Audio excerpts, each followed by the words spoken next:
बेटा last class के अंदर जो लास्ट वीडियो हमारे पास थी उसके अंदर हमने जो है वो कुछ डिटेल्स डिस्कस की थी रिगार्डिंग कि ट्रिग्नोमेट्रिक फंक्शन अगर हमारे पास साइन कॉस टेन आता है तो हमने किस तरीके से उसको जो है वो प्लॉट करना है, जिसके अंदर हमने एम्पलीट्यूड देखा था, न्यू पीरियड देखा था और ट्रांसलेशन वेक्टर देखा था। ठीक है।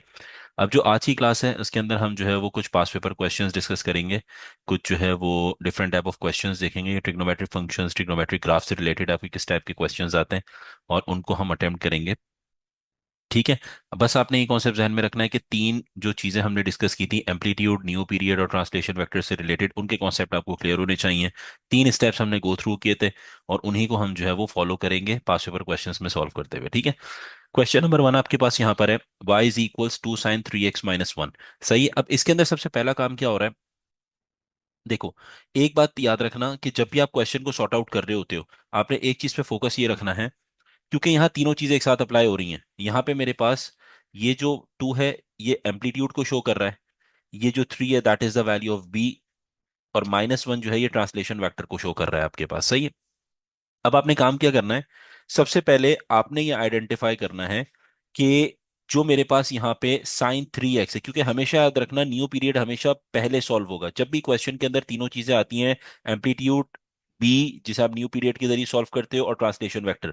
जब भी ये तीन चीजें आती हैं तो पहला काम आपका होगा, आपने हमेशा साइन थ्री एक्स यानी बी को पहले सॉल्व करना है, कितनी नंबर ऑफ साइकिल्स मेरे पास आएंगी। सही है? उसके लिए आपने ये देखना होता है, जो स्टेप्स मैंने आपको बताए थे वो आप फॉलो करोगे। First of all you have to find out one cycle. One cycle निकालने के लिए हमने ये देखना है कि मेरे पास जो ट्रिग्नोमेट्रिक फंक्शन है वो कौन सा है। If it is sine and cos, अगर तो वो साइन है और कॉस है मेरे पास, तो हम 360 से बी को डिवाइड करते हैं, राइट। तो ये मेरे पास हो जाएगा 360 डिवाइडेड बाय बी। अब 360 डिवाइडेड बाय बी, बी की वैल्यू आपके पास क्या है, जो मेरे पास एंगल के साथ नंबर मल्टीप्लाई होता है that is called as b, ये बी कहलाता है। तो ये हो जाएगा थ्री, तो हो जाएगा आपके पास 120 डिग्रीज, यानी एक साइकिल कंप्लीट होगी आपके पास 120 डिग्रीज पे। सही है। अब आपने दूसरा काम क्या करना है, number of cycles find out करनी है। नंबर ऑफ साइकिल्स कैलकुलेट करने के लिए हम क्या काम करते हैं बेटा, जो हमारे पास रेंज होती है क्वेश्चन के अंदर गिवन, उसे डिवाइड करते हैं वन साइकिल के आंसर के साथ। यानी जो आंसर आपके पास आया है, जैसे ये वन साइकिल हमने फाइंड आउट की, उसका आंसर है 120, ये हम सब्सटीट्यूट करेंगे डिनोमिनेटर में। ठीक है। रेंज कैसे निकलती है, रेंज होती है मेरे पास upper limit minus lower limit, question में गिवन होता है आपके पास। सही है। तो अपर लिमिट यहाँ पे क्या है 180 और माइनस है लोअर लिमिट, तो हो जाएगा 180 माइनस एंड देन माइनस 180। सही है। अपर limit minus lower limit divided by answer of one cycle is 120। तो नंबर ऑफ साइकिल्स हमारे पास जो आ जाएंगी that is 360 divided bye 120 which is equals 3। तो पता ही चला कि हमारे पास टोटल कितनी साइकिल्स आएंगी, तीन साइकिल्स हमारे पास यहाँ पे प्लॉट होंगी। सही। अब आपने नेक्स्ट स्टेप में क्या काम करना है, यहाँ पर जो इनिशियल वैल्यू होती है, जो फर्स्ट वैल्यू होती है, उसे उठा के आप सब्सटीट्यूट करते हो। फर्स्ट वैल्यू मेरे पास यहाँ पे इनिशियल जो गिवन है वो क्या है, -180। अब -180 आपने सब्सटीट्यूट करना है, कहां पर सब्सटीट्यूट करना है, in the given question. Question के अंदर मैंने यहाँ पे सब्सटीट्यूट करना है। ठीक है। अब आपने बेटा यहाँ पे y is equals to sine three, और x की जगह पे आप क्या सब्सटीट्यूट करोगे, -180 एंड देन -1। सही। तो अब आपके पास यहाँ पे आंसर आ जाएगा बेटा 3 multiply by 180 which is equals 540। तो y इक्वल्स टू, और साइन -540 का आंसर आपके पास आएगा जीरो। ये जीरो हो गया एंड -1, तो y का जो फाइनल आंसर है दैट इज इक्वल्स -1, ये आपके पास आ गया। अब आपने नेक्स्ट स्टेप में क्या करना है, ग्राफ प्लॉट करना है। ग्राफ के अंदर हमने एक चीज ये देखी थी बेटा, जब भी ट्रांसलेशन वेक्टर की बात की जाती है तो ये जो आपके पास नंबर अलग से ऐड या सब्ट्रैक्ट होता है, this is known as translation vector. सही है। और इस ट्रांसलेशन वेक्टर के अंदर मेरे पास जो एक्सेस होता है वो यही नंबर होता है, right. This time zero is not the axis, zero आपका एक्सेस नहीं होता, बल्कि जो ट्रांसलेशन वेक्टर वाला नंबर होता है दिस इज योर एक्सेस, ये आपका एक्सेस होता है। तो आपने क्या किया यहाँ पर, सिंपल एक्सेस अपना ड्रॉ कर दिया, जो अब आपके पास -1 है। ठीक है। अच्छा, अब स्टार्टिंग जो हमारे पास होगी वो कहां से होगी, -180 से स्टार्ट होगी, और हमने कहां तक जाना है, 180 तक जाना है। तो -180 से मैं स्टार्ट करूंगा, ये मेरे पास -180 आ गया। अब एक क्वेश्चन अराइज होता है, क्वेश्चन मेरे पास यहां पर ये है कि मेरे पास -180 जब मैंने यहां पे सब्सटीट्यूट किया, आपके सामने इक्वेशन के अंदर -180 सब्सटीट्यूट किया, तो मेरे पास y का आंसर आया -1, यानी मेरा y का जो आंसर है वो एक्सिस पर ही लाई कर रहा है। ठीक है। y का जो आंसर है वो कहां लाई कर रहा है, अभी एक्सिस पर ही लाई कर रहा है। अब मुझे कैसे पता चलेगा मेरा ग्राफ की स्टार्टिंग बेटा अबव होगी, अबव एक्स एक्सिस होगी, या मेरे पास यहाँ पे बिलो एक्सिस जो है वो मेरा ग्राफ स्टार्ट होगा? तो उसके लिए मैंने एक और काम आपको बताया था कि आपने एक और वैल्यू सब्सटीट्यूट करनी है जो -180 से बड़ी होगी, राइट? तो -180 से एक वैल्यू और सब्सटीट्यूट करके देख लो। तो फॉर एग्जाम्पल यहाँ पे आपने सब्सटीट्यूट किया x की वैल्यू -170, ये आप सब्सटीट्यूट कर दोगे, ठीक है? तो अब अगर हम यहाँ पे सब्सटीट्यूट करते हैं तो 170 multiply by 3 will give us 510, so sine -510 which is -0.5, so 2 into -0.5 and then -1, ये आपके पास हो गया। अब आप इसे मल्टीप्लाई करते हो तो 2 मल्टीप्लाई बाय 0.5 इज क्या, 1, तो -1 एंड -1 विल गिव यू -2। तो y का जो आंसर है वो आपके पास क्या आ गया, -2 यहाँ पे आ गया। अब आपने नेक्स्ट स्टेप में क्या करना है, आपने आइडेंटिफाई कर लिया, अच्छा यार यहाँ पे मेरे पास -1 था, अब -2 डेफिनेटली मेरे पास नीचे होगा, सही है? अगर तो वैल्यू मेरे पास 0 1 2 3 होती तो ग्राफ जो है वो ऊपर से स्टार्ट होता, लेकिन यहाँ पे मेरे पास y का आंसर क्या आ रहा है, -2, यानी -170 सब्सटीट्यूट करने पे मेरा ग्राफ नीचे की तरफ मूव ऑन कर रहा है।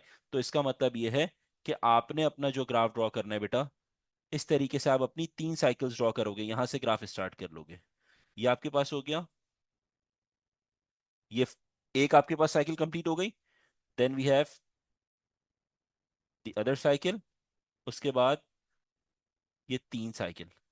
अब आप देखो यहाँ पे हमने साइन थीटा की कितनी साइकिल्स बना दी बेटा, 3 साइकिल्स, क्योंकि हमारी रिक्वायरमेंट क्या थी कि we have to plot 3 cycles over here, 3 मेरे पास साइकिल्स आएंगी, सही है?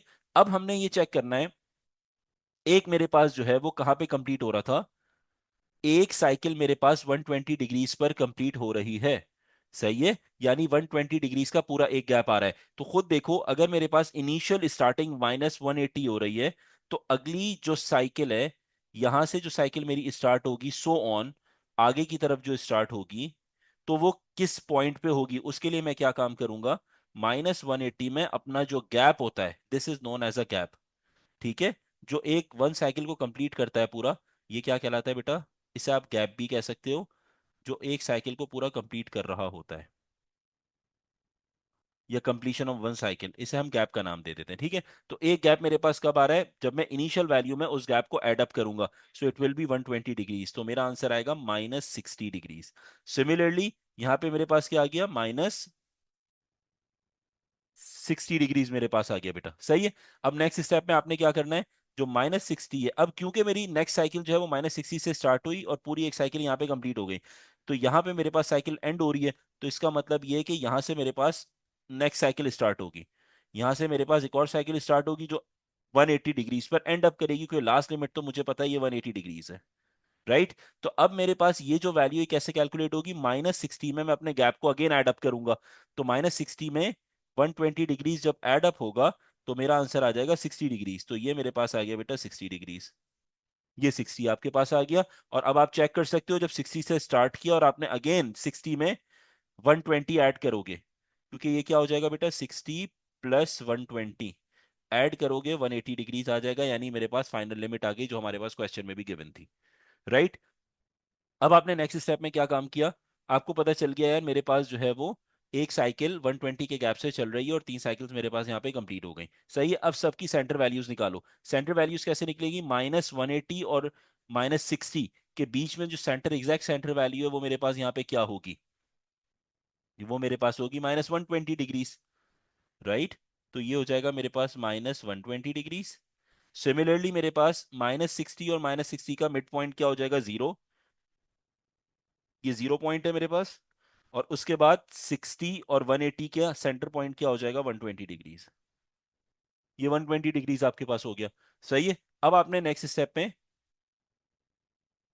अपना एक्सेस आपने यहाँ पे ड्रॉ कर दिया 0 के ऊपर, लाइक दिस, ये आपका एक्सेस आ गया, यहां से ही आपके पास ये एक्सेस आ गया,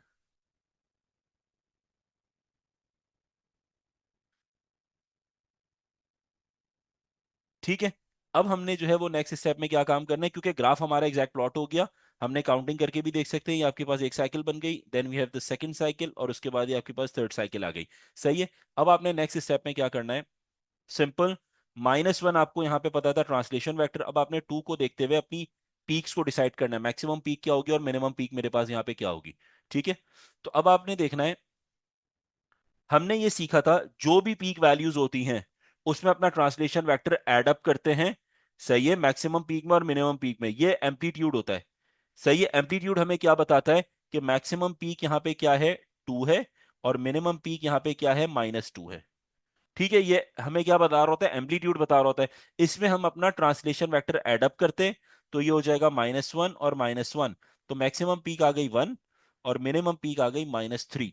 तो ये आपके पास आ जाएगा बेटा, ये आ गई maximum peak which is 1, minimum peak क्या आ गई बेटा, -3 आ गई, और ये जो आपके पास है ये वाला point, this is -1 which is your translation vector. ये ट्रांसलेशन वेक्टर है जो आपको एक्स को डिनोट कर रहा होता है। तो बेसिकली ट्रांसलेशन वेक्टर यहाँ नहीं लिखा जाता, ट्रांसलेशन वेक्टर आपके पास हमेशा वाई एक्सिस के पॉइंट पे लिखा जा रहा होता है, जहां पे आप अपनी मैक्सिमम पीक और मिनिमम पीक भी डिफाइन कर रहे होते हो, राइट। क्वेश्चन नंबर 2 में बेटा आपसे कहता है on the axis below sketch the graph of y equals 2 cos x upon 3 -1। और यहाँ पे आप एक चीज चेक कर सकते हो बेटा, उसने आपको जो लिमिट दी है वो लिमिट आपके पास रेडियंस में गिवन है। नाउ दिस टाइम ये जो आपके पास लिमिट है ये डिग्रीज में नहीं है बल्कि किसमें, रेडियंस में। सही है, तो अब रेडियंस में आने में कंफ्यूज नहीं होना। सही है, आपने सिंपल वैसे ही टेक्निक यूज करनी है जैसे आपने डिग्रीज में यूज की है। सबसे पहला काम क्या करो, मुश्किल से बचने के लिए आप सिंपल जो गिवन लिमिट्स हैं इनको कन्वर्ट कर लो किसमें, ये जो लिमिट्स गिवन है इनको कन्वर्ट कर लो किसके अंदर बेटा, डिग्रीज के अंदर। सही है, फॉर्मूला एक बता रहा हूं जो आपको रेडियन टू डिग्री में कन्वर्जन हेल्प आउट करेगा। फॉर्मूला आपके पास होता है 1 radian is equals 1 × 180 upon pi degrees.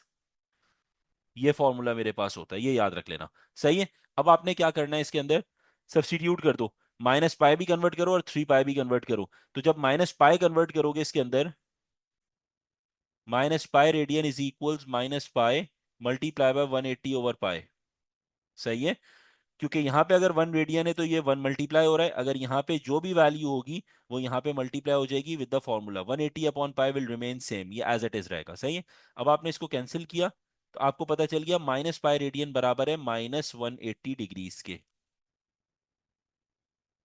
सही है, इसी तरीके से 3 पाई जो आपके पास होता है वो आपके पास कन्वर्ट करके चेक कर सकते हो।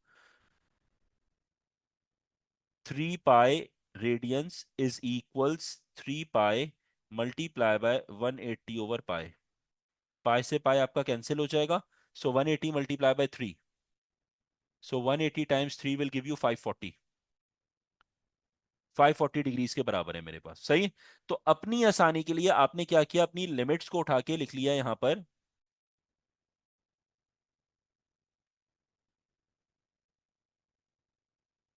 यहां पर बेटा अपनी लिमिट्स को आप क्या लिख लोगे, फ्रॉम -180 टिल 540। तो यहां पे मैंने अपनी आसानी के लिए लिख लिया इट्स फ्रॉम -180 टिल 540 डिग्रीज।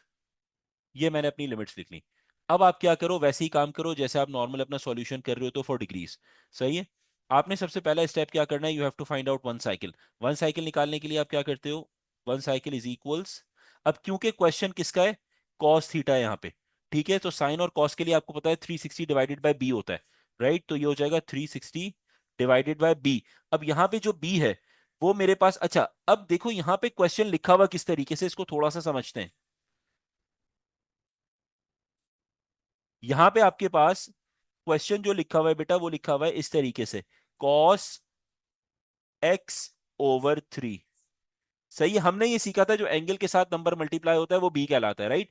तो इसको मैं लिख सकता हूं cos 1/3 और x, ये मैंने लिख दिया। तो इन शॉर्ट जो b है वो मेरे पास ये वाली वैल्यू है, ये b कहलाएगा, ये आपके पास b है। सही है, तो आप यहां पे सब्सटीट्यूट कर दो, 1/b की जगह पे क्या लिख दोगे, 1/3। तो ये बन जाएगा 360 × 3 हो जाएगा मेरे पास। ठीक है, 360 × 3 विल गिव यू 1080। यानी एक साइकिल जो मेरी कंप्लीट हो रही है वो कहां पे हो रही है, 1080 पे मेरी एक साइकिल कंप्लीट हो रही है। ठीक है, अब आपने number of cycles find out करनी है। नंबर ऑफ साइकिल्स निकालने के लिए हमने क्या सीखा था? रेंज। रेंज मेरे पास क्या है? 540, -180 से 540, तो अपर लिमिट है 540। उसके बाद वो कह रहा है फॉर्मूला क्या होता है? अपर लिमिट माइनस लोअर लिमिट, यानी 540 माइनस फॉर्मूले का आएगा, और उसके बाद लोअर लिमिट लिखोगे ब्रैकेट में -180। तो आंसर आपके पास आ जाएगा 720। ठीक है, तो ये हो गई रेंज 720 डिवाइडेड बाय, अब मेरे पास यहाँ पे answer of the one cycle, answer of one cycle यहाँ पे क्या है मेरे पास? 1080। जब आप इसे सॉल्व करोगे, 720 divided by 1080 which will give you 2/3। ये मेरे पास नंबर ऑफ साइकिल्स आएंगी, राइट? अच्छा बेटा, तो अब क्वेश्चन के अंदर आप आइडेंटिफाई कर सकते हो कि नंबर ऑफ साइकिल्स जो हमारे पास आई वो 2/3 आई। प्रीवियस जो क्वेश्चन हमारे पास था, यहाँ पे आप देखो कि नंबर ऑफ साइकिल्स हमारे पास क्या थी? होल नंबर की फॉर्म में थी।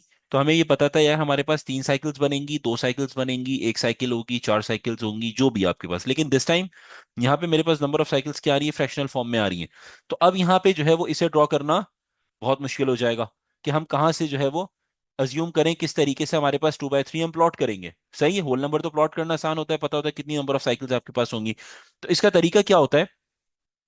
फर्स्ट ऑफ ऑल, जब नंबर ऑफ साइकिल्स हमारे पास आ जाती हैं और कुछ इस तरीके से अगर सिनेरियो आए जिसमें आपके पास फ्रैक्शनल फॉर्म आ रही हो, तो आपने क्या देखना है कि मेरे पास ग्राफ के अंदर, वो ग्राफ के अंदर फिर आपको एक्स एक्सिस के पॉइंट्स दे देगा, जैसे यहाँ पे उसने मेंशन करके आपको दिए हुए। कौन कौन सी वैल्यूज है? -पाई पे, 0 पे, पाई, 2 पाई और 3 पाई। सही है, तो अब आपने सबसे पहला काम क्या करना है? इन वैल्यूज को किस में कन्वर्ट करना है बेटा? डिग्रीज में कन्वर्ट करना है, और उनको प्लॉट करना है आपने, राइट? अब इसको किस तरीके से आप प्लॉट करोगे? सबसे पहले आपने ये देखा कि -पाई, अभी ऑलरेडी हम देख चुके हैं -पाई रेडियस किसके बराबर है? -180। तो इसका मतलब ये है कि मेरे पास यहाँ पे -पाई जो है वो किसके बराबर हो गया? -180 डिग्रीज के बराबर हो गया, राइट? अब जो दूसरा आपके पास है 0, 0 डिग्रीज के बराबर हो जाएगा। 0 रेडियंस जो है वो 0 डिग्रीज के बराबर हो जाएगा। सिमिलरली पाई रेडियंस बराबर किसके हो जाएगा? 180 डिग्रीज के बराबर हो जाएगा। ठीक है, कन्वर्जन हमने अभी सीख ली। इसी तरीके से आपने क्या करना है? 2 पाई, ये भी आपने जो है वो कन्वर्ट करना है इन degrees by using this formula. Similarly ये जो 3 पाई, इसको भी आपने कन्वर्ट करना है, किसको यूज करते हुए? इस फॉर्मूले को यूज करते हुए डिग्रीज में कन्वर्ट करना है। सही है, तो मेरे पास 2 पाई जो होता है वो बराबर होता है 360 के, और 3 पाई जो बराबर होता है, अभी हमने कन्वर्ट करके देख लिया, 3 पाई जो है वो किसके बराबर है? 540 डिग्रीज के बराबर है। ये आपके पास आ गया, सही है। अच्छा, अब प्रीवियस जो क्वेश्चन था उसके अंदर भी हमने क्या देखा था कि जो फर्स्ट आपके पास इनिशियल वैल्यू होती है, लिमिट होती है, उसको हम सब्सटीट्यूट करते हैं और चेक करते हैं कि हमारी स्टार्टिंग कहां से हो रही है, राइट? ऐसे ही हमने देखा था, तो यहां पे भी यही काम करेंगे कि पहले -180 सब्सटीट्यूट करेंगे। सही है। अच्छा, प्रीवियस क्वेश्चन में क्योंकि हमें ये पता था कि हमारी नंबर ऑफ साइकिल्स 3 है, तो हमने यहां से सिर्फ जो है वो फर्स्ट इनिशियल सब्सटीट्यूट की थी वैल्यू, वो हमारे पास किस पे आ रही थी? एक्सिस पर ही आ रही थी। तो हमने क्या कहा यार, एक वैल्यू और सब्स्टिट्यूट करते हैं ताकि पता चल जाए ग्राफ ऊपर से स्टार्ट होगा या ग्राफ नीचे से स्टार्ट होगा। तो हमें -2 मिला था, जिससे हमें पता चल गया था ग्राफ नीचे से स्टार्ट होगा, और हमने 3 साइकिल्स ड्रॉ कर दिए थे। लेकिन इस क्वेश्चन के अंदर क्योंकि हमारे पास जो है वो number of cycles fraction form में आ रहा है या डेसिमल में आ रहा है, तो हम ये डिसाइड नहीं कर सकते कि हमारे पास किस तरीके से इसकी प्लॉटिंग होगी। तो उसका आसान तरीका ये है कि जो एक्स एक्सिस की वैल्यूज होती हैं, सही है, इनको उठा के आप सब्सटीट्यूट करते हो, क्योंकि ये वैल्यूज रेडियन में गिवन है। हमने आसान तरीका क्या यूज किया? हमने इसे सबसे पहले डिग्री में कन्वर्ट किया, और हम इसे फॉर्मूले में सब्सटीट्यूट कर देंगे, राइट? जब मैं इसे फॉर्मूले में सब्सटीट्यूट करता हूं, और कौन से वाले फॉर्मूले में? आई मीन इक्वेशन में, ये वाली इक्वेशन में सब्सटीट्यूट करेंगे टू गेट दी आंसर्स। सही है, मेरे पास क्या है? y is equals 2 cos x/3 - 1, y equals 2 cos x/3 -1 मेरे पास है। अब आप पहला काम क्या करोगे? यहां पे अपनी वैल्यू सब्सटीट्यूट करोगे, -180, सो it will be 2 cos -180 divided by 3 - 1 मेरे पास यहां पे आ जाएगा। सही है, कैंसिलेशन करोगे, इट विल बी 60। तो आपके पास ये हो गया cos -60 विल गिव यू 0.5। तो 2 × 0.5 -1, तो आपके पास हो जाएगा 1 - 1 विच इज इक्वल 0। तो y का जो आंसर है वो आपके पास क्या आ गया बेटा? 0 आ गया। ये तो आपको समझ आ गया। तो आपके पास -180 पे जो आंसर है वो क्या है? y की वैल्यू क्या है, जीरो है। अब बात करते हैं, आपके पास जीरो सब्स्टिट्यूट करते हैं। जब जीरो सब्स्टिट्यूट करेंगे, y equals to cos zero over three minus one. तो y equals to cos zero आपके पास होता है बेटा वन के बराबर। तो two into one minus one which is equals one. तो y का आंसर आपके पास आ गया वन। तो ये हो जाएगा बेटा y इक्वल्स वन आपके पास आ गया। सही है। उसके बाद नेक्स्ट स्टेप में आपने 180 सब्स्टिट्यूट करना है। ठीक है। तो जब आप 180 यहां पे सब्स्टिट्यूट करोगे, y equals two into cos 180 divided by three minus one. Simplify करोगे बेटा तो आपके पास आंसर आ जाएगा यहां पे टू कॉस 60। तो कॉस 60 क्योंकि ये कैंसिल होगा, 60 आएगा। तो कॉस 60 आपके पास जो होता है वो 0.5 के बराबर होता है। तो two into 0.5 minus one which will give you again zero. Answer आपके पास क्या आ जाएगा बेटा, जीरो आ जाएगा। तो यहां पे भी आपको पता चल गया कि y की वैल्यू क्या है, जीरो है मेरे पास। उसके बाद नेक्स्ट स्टेप,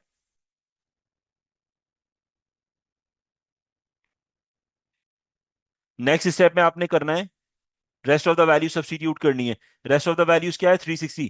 जब यहां 360 सब्स्टिट्यूट किया जाएगा बेटा, y equals to cos 360 divided by three minus one. तो ये हो जाएगा आपके पास 120। Then we have cos 120 which is equals minus 0.5. So 2 into minus 0.5 minus 1 which is minus 1 minus one. तो y का आंसर आ जाएगा माइनस टू। अब आपके पास यहां पे क्या आंसर आ रहा है, माइनस टू आंसर आ रहा है जब हमने सब्स्टिट्यूट किया था 360। ये आपके पास हो गया। राइट। अब लास्ट वैल्यू सब्स्टिट्यूट करोगे, y की वैल्यू क्या आ रही है, माइनस टू आ रही है जब आपने सब्स्टिट्यूट किया x की वैल्यू 360। अब लास्ट सब्स्टिट्यूट करनी है x की value 540 in the equation. So it will be y equals to cos 540 divided by three minus one. तो यहां पे y का आंसर बेटा आपके पास क्या आ जाएगा, माइनस थ्री। ये आपके पास y का आंसर आ रहा है, माइनस थ्री मेरे पास आ गया। सही है। अब आप क्या करो, माइनस पाई पे y की वैल्यू जीरो है तो आपने यहां पे सिंपल सब्स्टिट्यूट किया y की वैल्यू जीरो माइनस पाई पे। ये आ गया आपके पास। सही है। क्योंकि आपको ये पता है, अच्छा, इसमें आपने एक चीज देखनी है, समझना थोड़ा सा बात। यहां पे हमारे पास y की वैल्यू ये जीरो होगी हमारे पास। ठीक है। अब नेक्स्ट आपके पास यहां पे क्या है, जीरो पर x की वैल्यू जीरो पे y का आंसर वन आ रहा है। तो y का आंसर वन हमारे पास आएगा, ये रहा। ये रहा, x की वैल्यू जीरो पे y का आंसर वन आ रहा है। उसके बाद 180 पर, यानी पाए पर आपका आंसर y का गेन क्या आ रहा है, जीरो आ रहा है। तो ये आ गया जीरो। ये आपके पास हो गया। ठीक है। उसके बाद नेक्स्ट स्टेप पे आपने क्या देखा, टू पाई यानी 360 पे y की वैल्यू माइनस टू आ रही है। तो माइनस टू यानी यहां पे आ जाएगी बेटा, एट दिस पॉइंट। अब इसको अगर थोड़ा सा हम देखते हैं तो ये बेसिकली इस तरीके से, ये पॉइंट है और उसके बाद ये रहा माइनस टू। तो हमारे पास जो वैल्यू है वो क्या है बेटा, ये वाला पॉइंट है, दिस वन। सही है। तो यहां से आपके पास ये रिमूव हो जाएगा। पॉइंट हमने आइडेंटिफाई कर लिया। ये लाइन सिर्फ इसलिए ड्रॉ की थी ताकि पॉइंट एग्जैक्ट आइडेंटिफाई हो जाए हमारे पास। ये हो गया। उसके बाद लास्ट आपके पास क्या है, थ्री पाई यानी 540 पे। वो आंसर आपके पास क्या है, थ्री पाई 540 पे आंसर आ रहा है, वाई की वैल्यू माइनस थ्री। तो ये आपने सब्स्टिट्यूट कर दिया माइनस थ्री। इसके लिए भी हम एग्जैक्ट प्लॉटिंग के लिए हम थोड़ा सा लाइन ड्रॉ कर लेते हैं ताकि हमें कंफ्यूजन ना हो। ये हो गया और ये पॉइंट आ रहा है। तो ये वाला पॉइंट है बेटा।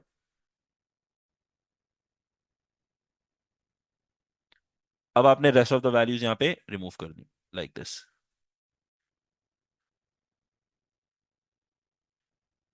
ये हो गया आपके पास लाइक दिस। सही है। अच्छा, अब इसके अंदर एक चीज थोड़ा सा आइडेंटिफाई करना है बच्चा, कि मेरे पास यहां पे माइनस पाए जो -180 था, -180 और 0, इसके अंदर हमने जो है वो हमारे बीच में जो वैल्यू है, ग्राफ हमारा इस तरीके से जा रहा है या ग्राफ हमारा नीचे की तरफ उठ रहा है, इस तरीके से उठ रहा है। सही है। हालांकि मैं अभी एक चीज बता दूं, ग्राफ ऊपर की तरफ जाएगा, लेकिन मैं फिर भी आपको जो है वो कंफर्मेशन के लिए, जिन स्टूडेंट्स को समझ नहीं आती बात कि हमारा ग्राफ किसे, क्योंकि यहां से तो ग्राफ नजर आ रहा है कि ग्राफ इस तरीके से जा रहा है, ये बात तो नजर आ रही है। सही है। लेकिन प्रॉब्लम क्या है, यहां से हमें समझ नहीं आता कि यार यहां से ग्राफ आना तो यूं ही चाहिए, लेकिन स्टूडेंट होने से नीचे से तो नहीं उठ रहा ग्राफ। तो हम क्या करेंगे, -180, क्योंकि हमने देखा माइनस पाई -180 के बराबर है, तो -180 और 0 के बीच में हम कोई भी एक वैल्यू लेके चेक कर लेते हैं, आंसर क्या आ रहा है, बड़ा आ रहा है या आंसर मेरे पास छोटा आ रहा है, राइट। तो मैं फॉर एग्जाम्पल -160 सब्सटीट्यूट कर लेता हूं फॉर चेकिंग ओनली। सही है। अब मैं मेरे पास यहां पे अगर मैं सब्सटीट्यूट करता हूं, let suppose for checking purpose है, सही है, तो अगर मैं एक्स की वैल्यू -160 सब्सटीट्यूट करता हूं, तो y is equals to cos -160 divided by 3 -1। तो आपके पास हो जाएगा बेटा -160 divided by 3 is 53.33। So cos -53.33 will give you 0.597. So 2 into 0.597 -1, तो ये हो जाएगा 2 multiply by 0.597, which is 1.194, which is 1.2 approx, -1 will give you 0.2। अब इसमें एक चीज आइडेंटिफाई करो, आंसर क्या आ रहा है, पॉजिटिव आ रहा है, 0 से बड़ा आ रहा है, और यहां पे हमारे पास ये है एक्स एक्सिस जो 0 को डिफाइन कर रहा है, इसका मतलब वैल्यू 0 से बढ़ रही है। यानी -60 अगर फॉर एग्जांपल यहां पे कहीं मेरे पास है, -60 मेरे पास अगर है बेटा यहां पर कहीं है, ओवर हियर फॉर एग्जाम्पल, यहां पे -60 आ रहे हैं, तो मेरी वैल्यू 0 से बड़ी है, विच इज 0.2। तो 0.2 डेफिनेटली अबव एक्स एक्सिस आएगा, अबव 0 आएगा मेरे पास। तो पता ही चला ग्राफ मेरा कहां जा रहा है, यहां पे था ग्राफ। अब जैसे मैं आगे बढ़ रहा हूं, ग्राफ की वैल्यू ऊपर जा रही है, ऊपर की तरफ ग्राफ जा रहा है मेरा। सही है।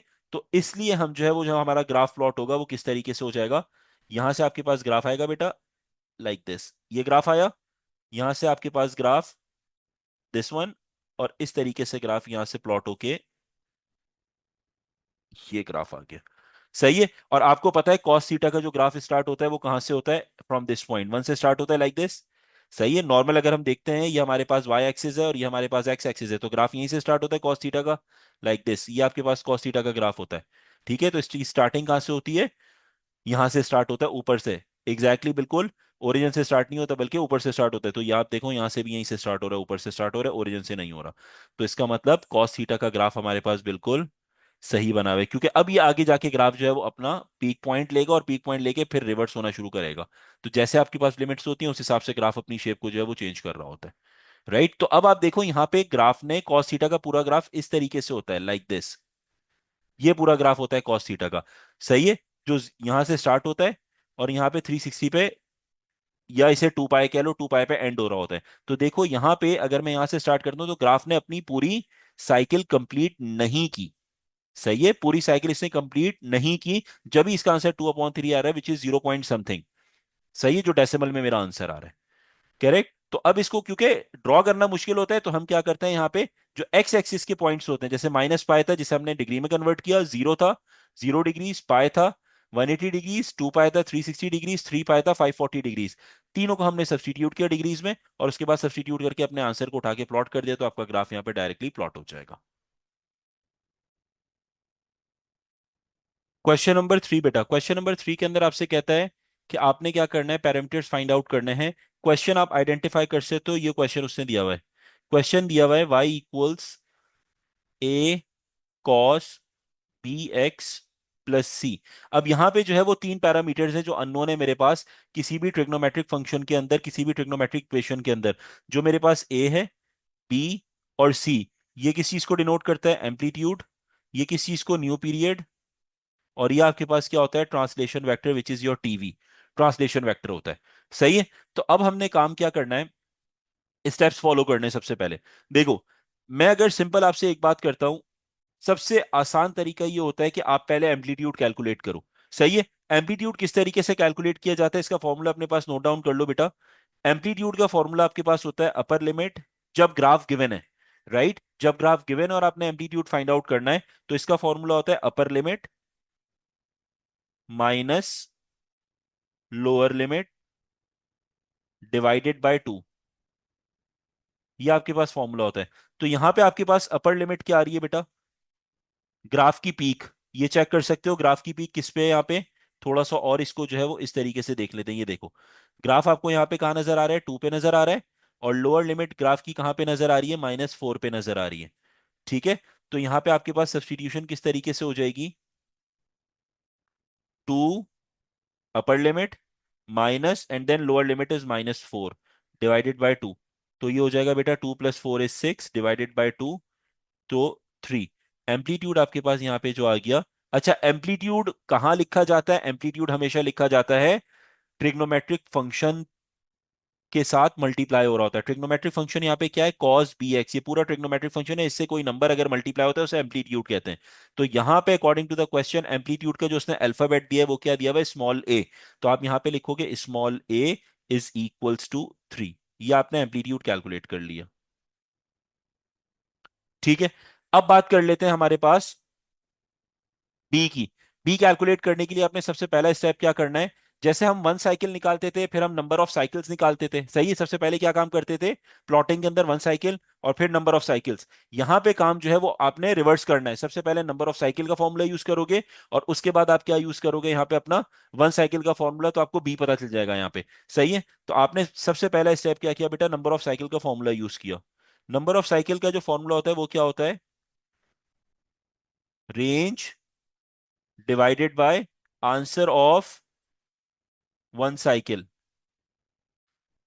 अब यहां पे हमें रेंज पता है, कैसे पता है रेंज, स्टार्टिंग और एंडिंग लिमिट देखो क्वेश्चन के अंदर।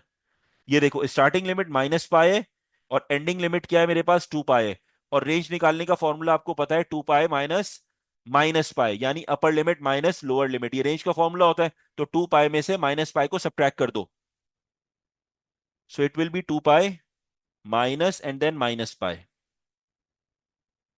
ये आपके पास आ गया, divided by answer of 1 cycle. ये मुझे अभी नहीं पता, इसकी जगह मुझे क्या पता है, नंबर ऑफ साइकिल्स पता है। कैसे पता है नंबर ऑफ साइकिल्स, आप देखो यहाँ पे, क्योंकि ग्राफ कॉस का है तो नंबर ऑफ साइकिल देखो, एक साइकिल ये पूरी वाइंड अप हो रही है, उसके बाद यहीं से दूसरी साइकिल स्टार्ट हुई, सेकंड साइकिल कंप्लीट हुई, और उसके बाद यहाँ पे चेक कर सकते हो थर्ड साइकिल। तो टोटल नंबर ऑफ साइकिल्स कितनी है यहाँ पे, 3 साइकिल्स यहाँ पे ड्रॉ हुई हुई है। तो आपने सिंपल यहाँ पे 3 लिख दिया नंबर ऑफ साइकिल्स की जगह पे। सो it will be 2 pi minus minus plus pi divided by answer of 1 cycle, जो हमें फाइंड आउट करना है फॉर्मूले के लिए। तो यहां पे आप अगर answer of 1 cycle cross multiply करोगे, so it will be 3 pi divided by 3। तो आपको पता चल गया मेरे पास आंसर आ रहा है पाई रेडियंस। ये क्या आ गया मेरे पास, 1 साइकिल, यानी एक साइकिल मेरी यहां कंप्लीट हो रही है पाई रेडियंस के गैप पे। ठीक है। अब आपने क्या करना है, 1 साइकिल का फॉर्मूला लगाना है। 1 साइकिल का फॉर्मूला हमारे पास क्या होता है, फॉर्मूला ये आपके पास cos x का फॉर्मूला लग रहा है, यानी ट्रिग्नोमेट्रिक फंक्शन cos x का है, तो यहां पे क्या आ जाएगा, 360 degrees divided by b। But the thing is, ये क्वेश्चन किस में, रेडियंस में। तो आपको पता है 360 डिग्रीज किसके बराबर होता है, 2 पाई के बराबर होता है। अब डिग्री टू रेडियंस कन्वर्जन का फॉर्मूला देख लो, 1 डिग्री बराबर होता है पाई 1 × पाई अपॉन 180 रेडियंस के। सही है। तो अब आपने अगर मुझे 360 डिग्रीज को कन्वर्ट करना है पाई में, तो 360 multiply by pi upon 180 which is equals 2 pi radiance. ये फॉर्मूला यूज करते हैं। सही है। तो रेडियंस टू डिग्री भी कन्वर्जन समझ आ गई, और डिग्री टू रेडियंस कन्वर्जन भी आपको क्लियर हो गई। सही है। अब आपने क्या करना है, यहां पर 2 पाई लिखा डिवाइडेड बाय बी, क्योंकि मेरा बी रिक्वायरमेंट है, बी मुझे फाइंड आउट करना है। आपने बी को इधर भेजा और 2 पाई डिवाइडेड बाय 1 साइकिल का आंसर आ जाएगा। 1 साइकिल का आंसर आप ऑलरेडी कैलकुलेट कर चुके हो, जो मेरे पास क्या है यहाँ पे, पाई। ये निकाल लिया ना 1 साइकिल आपने, तो आंसर आ गया पाई। कैंसिल किया, बी की वैल्यू क्या आ गई बेटा, 2। बी आपको पता चल गया यहाँ पे 2। अच्छा, क्वेश्चन के अंदर उसने आपको न्यू पीरियड यानी ये जो बी आपके पास है ये आपने कैलकुलेट करना था। और बी क्या होता है, वो नंबर आपके पास होता है जो एंगल से मल्टीप्लाई हो रहा होता है। ठीक है, जो न्यू पीरियड को डिफाइन कर रहा होता है। तो यहाँ पे बी की वैल्यू आपको पता चल गई क्या है, 2 है। तो यहाँ पे बी की वैल्यू 2 आ गई मेरे पास। सही है। अब लास्ट बात करते हैं किसकी, सी की। सी यहाँ पे क्या है मेरे पास, translation vector. Translation vector find out करने का सिर्फ एक तरीका है, बहुत आसान है। आपने सिर्फ एक चीज आइडेंटिफाई की ट्रांसलेशन वेक्टर के अंदर, जो भी ग्राफ बना हुआ है, सही है, जो भी ग्राफ है उसकी सेंटर देखो कि उसका सेंटर क्या होगा। सही है, आसान तरीका सबसे।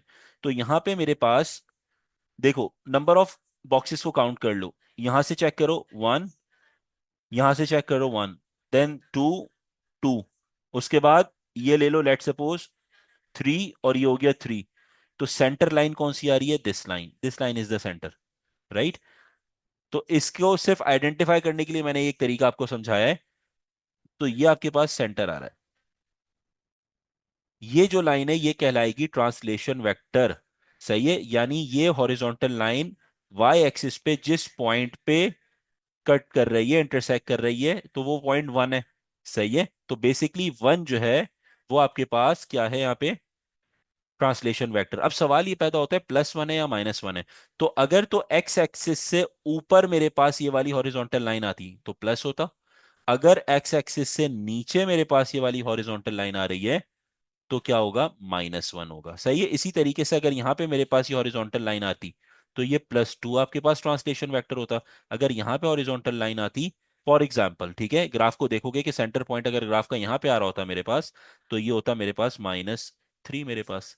ठीक है। अच्छा, अब यहाँ पे क्योंकि क्योंकि आपके पास y एक्सिस नेगेटिव होता है तो इस वजह से भी यहाँ पे -1 ही आप यूज करते हो ट्रांसलेशन वेक्टर में। तो डायरेक्टली बस याद रखना, जब भी ट्रांसलेशन वेक्टर निकालना होगा आपने पूरे ग्राफ का, जो ग्राफ आपके पास बन रहा होगा उसका सेंटर वैल्यू देख लो कि सेंटर पॉइंट कहाँ पे आ रहा है, तो आपको पता चल जाएगा यहाँ पे।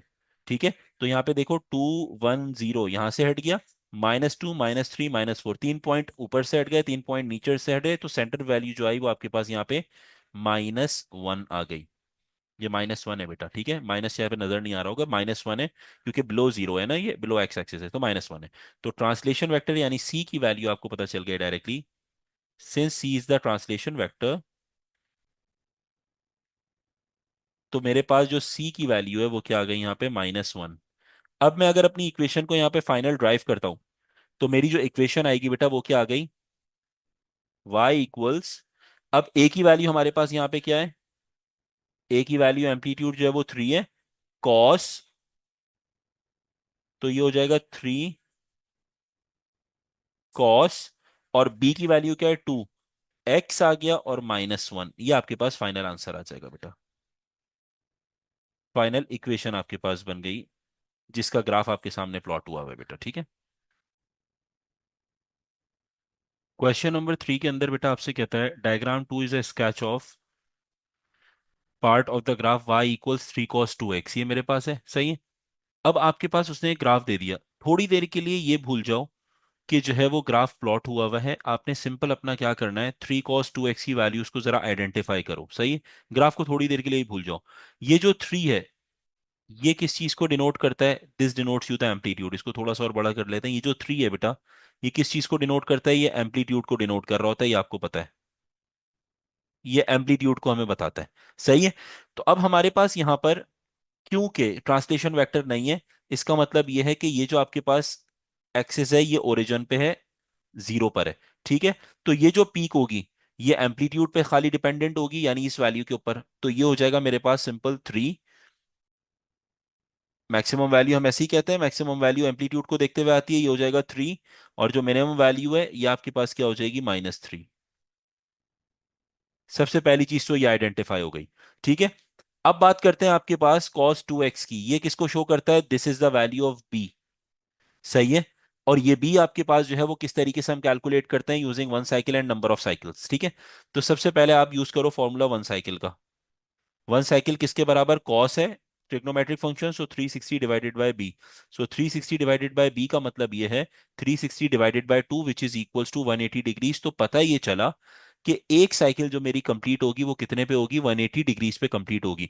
तो मुझे ये बात क्लियर हो गई अच्छे तरीके से कि ये वाला जो पॉइंट है, दिस पॉइंट, इसको अगर मैं नीचे थोड़ा सा ड्रॉ करता हूं लाइक दिस, ये वाला जो पॉइंट मेरे पास है, सही है। अब इसे रिमूव कर देते हैं ताकि कंफ्यूजन क्रिएट ना हो। ये जो पॉइंट है, ये बेसिकली मेरे पास किस पे, अब 360 पे नहीं है बल्कि किस पे, 180 डिग्रीज पे, क्योंकि जब हमने वन साइकिल का फॉर्मूला यूज किया और 360 डिवाइड बाय बी होता है, बी की वैल्यू 2 थी, 360 डिवाइडेड बाय 2 इक्वल्स 180, यानी एक साइकिल 180 पे कंप्लीट होगी। और यहां आपको ग्राफ में कितनी साइकिलें बनी हुई नजर आ रही हैं, ओनली वन। तो इसका मतलब एक साइकिल ही मेरे पास यहाँ पे 180 डिग्रीज पर कंप्लीट होगी। ये बात भी क्लियर हो गई, ये भी समझ आ गई, सही है। अब जीरो, थोड़ा सा देखना बेटा, ये जीरो है, जीरो और 180 इसका सेंटर पॉइंट है this one, this is your centre point. Zero और 180 का सेंटर क्या होता है, एग्जैक्ट सेंटर होता है 90 डिग्रीज। ये मेरे पास 90 हो गया। उसके बाद जीरो और 90 का exact centre, this point, this is 45 degrees. तो ये हो गया 45 डिग्रीज। अभी मैं सिर्फ क्या कर रहा हूं, वैल्यूज लिख रहा हूं और कुछ भी नहीं कर रहा। उसके बाद 90 और 180 का सेंटर पॉइंट होता है 135 डिग्रीज। ठीक है, मैंने सिर्फ अपनी इक्वेशन को देखते हुए अपनी वैल्यूज प्लॉट की। अब क्वेश्चन में जरा आइडेंटिफाई करो क्या कहता है। क्वेश्चन में कहता है right down the coordinates of R. R आपको यहां पे कहां नजर आ रहा है, आर आपको एक्सिस पे नजर आ रहा है एट दिस पॉइंट, ये आपको बना हुआ नजर आ रहा है, this is your point R which is mentioned. तो इसका मतलब है यहाँ एक्स और वाई को आपने डिफाइन करना है।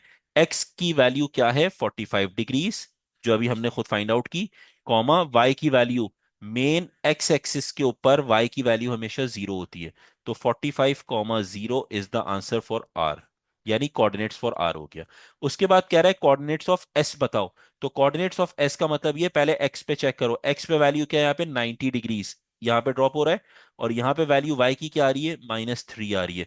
तो कोऑर्डिनेट्स जो हमारे पास आए that is 90 degrees, x axis comma -3। ये आपके पास आंसर हो गया बेटा एस का, यानी कोऑर्डिनेट्स ऑफ एस कैलकुलेट हो गए आपके। क्वेश्चन नंबर 5 बेटा, क्वेश्चन नंबर 5 के अंदर उसने आपको एक ग्राफ सिंपल दिया है और आपसे कहता है you have to find the equation. Equation आपने इस ग्राफ की बनानी है। तो सबसे पहले तो आपने ये आइडेंटिफाई करना है कि जब भी, अच्छा ये ग्राफ कौन सा ट्रिग्नोमेट्रिक फंक्शन का है। ये ग्राफ आपके पास हमेशा स्टार्टिंग अगर इस तरीके से होती है तो इसका मतलब this is the graph of sine. ठीक है।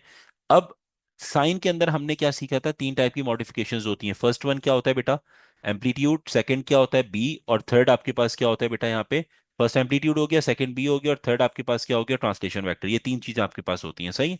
तो हमारे पास जो बन जाएगी equation, y is equals, let suppose अगर मैं एम्पलीट्यूड को a से डिनोट करता हूं, साइन, बी को एक्स के साथ मल्टीप्लाई करते हैं तो it's sine B X, plus C को हम जो है वो ट्रांसलेशन वेक्टर डिनोट कर देते हैं, राइट।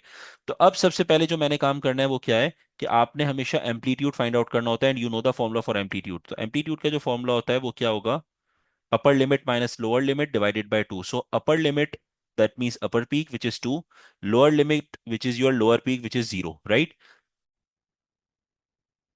अब एम्पलीट्यूड के लिए बेटा फॉर्मूला आपके पास क्या है, अपर limit minus lower limit divide by 2। Upper limit आपके पास यहाँ पे 2 है और लोअर लिमिट आपके पास क्या है बेटा, 0 है। तो आपके पास ये हो जाएगा 2 minus 0, upper limit minus lower limit divided by 2। तो एम्पलीट्यूड जो है वो आपका क्या आ जाएगा, 1 आ गया यहाँ पे, राइट। अब नेक्स्ट स्टेप पे आपने क्या करना है, बी फाइंड आउट करना है। बी फाइंड आउट करने के लिए मैंने आपको एक तरीका बताया था। अच्छा यहाँ पे देखो, बी फाइंड आउट करने के लिए हमने क्या सीखा था, पहले क्या करोगे, नंबर ऑफ साइकिल आपने फाइंड आउट करनी है। ठीक है, नंबर ऑफ साइकिल्स यूज करते हुए फिर आप वन साइकिल निकालोगे तो आपको डायरेक्टली भी पता चल जाएगा, सही। अच्छा अब इसके अंदर हमने जो है वो इतने डिटेल में जाने की हमें जरूरत नहीं है, और उसका एक रीजन है। रीजन ये है कि हमें पता है कि 0 से लेके 360 पे एक साइकिल कंप्लीट होती है ऑलरेडी, सही। ये हमें पता है, जो बेसिक आपके पास सिंपल ट्रिग्नोमेट्रिक फंक्शन है y इक्वल साइन एक्स, उसके ऊपर 0 से 360 पे आपकी एक साइकिल कंप्लीट होती है, और यहाँ पे हमें एक ही साइकिल बनी हुई नजर आ रही है। हमें दो तीन चार साइकिलें नहीं बन रही। यह हमारी जो है, ऐसा नहीं है कि साइन का ग्राफ नेगेटिव से स्टार्ट हो रहा है, ऐसा नहीं है। ना तो साइन का ग्राफ नेगेटिव से स्टार्ट हो रहा है और ना ही साइन का ग्राफ 360 से एक्सीड कर रहा है, दोनों चीजें नहीं हो रही। थर्ड आपने ये देखना है कि मेरी नंबर ऑफ साइकिल्स कितनी आ रही हैं, 0 से 360 में तो एक ही साइकिल मेरे पास आ रही है, राइट। तो इसका मतलब ये है कि मेरे पास जो है वो बी की वैल्यू यहाँ पे क्या होगी, 1 होगी। क्रॉस चेक करने के लिए हम नंबर ऑफ साइकिल वाला फॉर्मूला यूज करेंगे। नंबर ऑफ साइकिल वाला आपके पास क्या हो जाएगा बेटा, नंबर ऑफ साइकिल्स इक्वल्स, अब यहाँ पे रेंज आती है, रेंज क्या है मेरे पास, 360 minus 0 which is 360 divided by answer of one cycle which is unknown. सही है, वन साइकिल का आंसर अभी हमें नहीं पता, लेकिन नंबर ऑफ साइकिल यहाँ पे हमें नजर आ रही है कितनी है, एक है। सो 360 divided by one which will give me the answer of one cycle. ये आपके पास हो गया, ठीक है। अब हमारे पास जो है फॉर्मूला यूज करेंगे वन साइकिल का। सो वन साइकिल का फॉर्मूला आपके पास क्या होता है, since the graph is of sine theta, so 360 divided by b, ये फॉर्मूला होता है। वन साइकिल का जो आंसर आया है, वो आंसर आपके पास वन साइकिल का क्या आया है, 360 मेरे पास आंसर आया वन साइकिल का। So it's 360 equals 360 divided by b. तो बी का आंसर हो जाएगा 360 divided by 360, and after cancellation आप देख लो वन आ गया। क्रॉस चेक किया है खाली मैंने आपके सामने, वरना इट्स क्वाइट ऑब्वियस कि 0 से 360 के दरमियान अगर एक ही साइकिल बन रही है तो उसका आंसर हमेशा बी का आंसर वन होगा। रीजन उसका ये है कि मेरी नंबर ऑफ साइकिल जो है वो एक से ज्यादा नहीं है 0 और 360 के बीच में। दूसरा, लिमिट मेरी 360 से एक्सीड नहीं कर रही, ना तो मेरी लिमिट जो है वो 0 से पीछे जा रही है। ठीक है, यानी मेरा जो ग्राफ है वो ना तो 0 से पीछे जा रहा है और ना 360 से आगे जा रहा है। तो रेंज मेरी 0 से 360 और एक ही साइकिल बन रही है, तो इसका मतलब बी की वैल्यू डायरेक्टली वन होगी। लेकिन सिर्फ इस सिनेरियो के लिए होता है, अदरवाइज अगर मेरे पास या तो नंबर ऑफ साइकिल इंक्रीज कर रही हूँ इन बिटवीन द लिमिट्स, या फिर मेरे पास लिमिट एक्सीड कर रही हो, अबव 360 हो या बिलो जीरो हो, तो आप यही फॉर्मूला यूज करोगे जो मैंने नंबर ऑफ साइकिल का तरीका आपको सिखाया, number of cycle first, then उसके बाद वन साइकिल वाला फॉर्मूला यूज करके बी का आंसर निकालोगे, राइट। अब आपको बी का आंसर भी पता चल गया जो मेरे पास क्या है, वन। अब आपने जो है वो सी फाइंड आउट करना है। सी क्या होता है, ट्रांसलेशन वेक्टर, जिस तरह मैंने आपको बताया था, you have to find out the centre horizontal axis of the graph. तो यहाँ पे मेरे पास अपर लिमिट क्या है, यहाँ से यहाँ तक अपर लिमिट है at this point, and then यहाँ से यहाँ तक लोअर लिमिट मेरे पास है। तो in short if I draw this horizontal line, ये मेरे पास जो है वो क्या कहलाएगा, ट्रांसलेशन वेक्टर कहलाएगा। तो हम इसको यहाँ पे ड्रॉ कर देंगे लाइक दिस, और ये वन पे आ रहा है आपके पास, this is at one, positive one. तो यहाँ पे जो ट्रांसलेशन वेक्टर है वो आपके पास क्या हो जाएगा, वन हो जाएगा। So translation vector equals one which is being denoted by C over here. तो मेरी इक्वेशन थी y is equals A sine B X plus C. तो मेरा आंसर है y equals the value of a is one, sine the value of b is one as well, x plus the value of c is one. तो y equals sine x plus one. ये हमारे पास final equation आ जाएगी graph की बेटा।